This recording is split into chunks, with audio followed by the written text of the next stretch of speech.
Okay, so this is Vicki, and she's going to be the demonstrator to go with the other video I just got done shooting.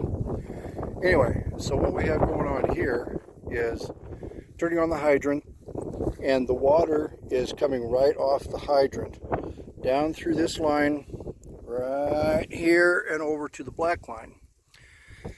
And then that goes off to Bo that you've met already down there. And then this line goes along this way over to the two bathtubs that you've seen that we've filled. So go ahead and shut that off. But now, and as long as you don't have to worry about, shut it off. As long as you don't have to worry about freezing, this can stay out here. And what you don't want to do is have a long hose on the end of this where you're pulling and you're not aware of how hard you're pulling on that, because you could damage it. All right, now she's going to take it off. Oh yeah, and then sprinklers. If you have sprinklers that are within 100 to 200 feet of hose, you could go ahead and hook it up. But again, being very careful not to pull on the hose real hard, because you could actually snap that off if you pull hard enough. The other option would be to have the hose, well, what she's going to do now, take that off. And use it for watering your yard or pastures. Right, let's take that off. Yard and pastures. Yard and, you can hear her too, I'm sure. Yard and pastures, it's important to her. But there's a way you need to do that. Take the hose off first, there you go. So now she's going to just undo the hose, which frees up the unit. And then the whole unit turns. Since that doesn't swivel, I showed them how you can just grab the whole unit and it's going to turn that thing. Now, what she'll do is hook the end of the hose up, because this is a 250-foot hose. Well, we want the structuring then to be fresher, and the easy way to do that, as opposed to having the unit structuring the water into the hose, over here is the end. And you can take this with you to your horse events. Yep. You can. That. Well, they can hear you. I don't know if I'm clear. You're clear. Anyway, so what she was just saying is, her voice is a little crackly, so a lot of people, like all the horse people that do eventing and anything, they take the unit with them, because this produces the same structured water no matter where you're at. Now, she'll turn on the water, and out it goes, because the hose, I already charged the hose once already. So this way you get the structured water right at the point of delivery.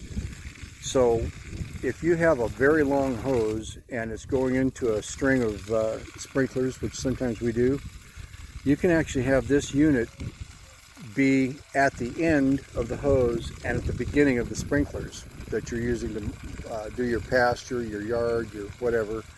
You can also do your flower bed just like this, hook up a spray unit to it, it doesn't matter. Fill your water troughs and buckets. Yeah, fill the water troughs, the buckets, and if you're at an event, then you would obviously use this.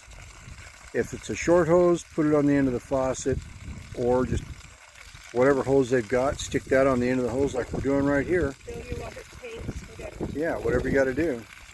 Hot tubs, by the way, hot tubs. Structured water is awesome in hot tubs, almost completely eliminates the need for chemicals. We're going to be doing that next when we have to change our water out. So now she can turn that off, and watch how she can just switch it back, the whole unit. If you want, just grab the entire unit and hose, as opposed to trying to muscle just the end of it there. Yeah, she's going to do it her way. And then now take the hose off there. Put the unit back onto the hydrant or faucet, whatever you happen to be using or whatever you call them. There you go. And we've also, we have one for the whole house now.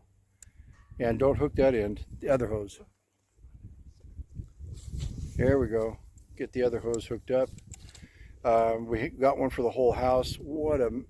We've had soft water in the past and liked what it did for everything except making your skin all slick, which they explained is because our skin oils are not being washed away. But I can tell you now, bathing with the whole house structured water You get everything great about soft water minus the slick floor. It actually cleaned the floor of the shower, made it so when we moved around our feet squeaked, like squeaky clean literally. And her skin was clean. Skin, but soft. Soft, clean. We have a softener that we haven't installed where we're at now and never will now. Just got to tell you. Anyway, that's it, folks. Say hello to Vickie. Hi. Vickie, say hi to your audience. Hi. There you are. And again, I'm Jim. If you saw me once already, I'll do it again. Yay, this is me. Hey, we love our structured water. All right, that's it, folks. Your horses will love it too. I explained in another video about Bo and Jazz, and Ellie is in there, and she's the other young one that can get pretty high, strong, especially in wind. There she is. Say hi, Ellie. Yeah. And she has just chilled out like it's amazing. There's Ellie, and she likes to bring her food out to where she can see and keep an eye on things when she's eating. But anyway, great deal here. Bye for now. And so this is Bo eating, and as you can see, he's a good boy. Yeah. Right? Yes, sir. Yeah. Mellow, and even mellower now than he used to be. And he was, like I say, he wasn't a wild horse to begin with, but look at the eye. Look at that softness in his eye. Yeah, we're talking about you, buddy. Yes, we are. And I wipe out his eyes. He's not wild about it, but whatever. Anyhow, that's it, guys. And say goodbye, Bo. Hey.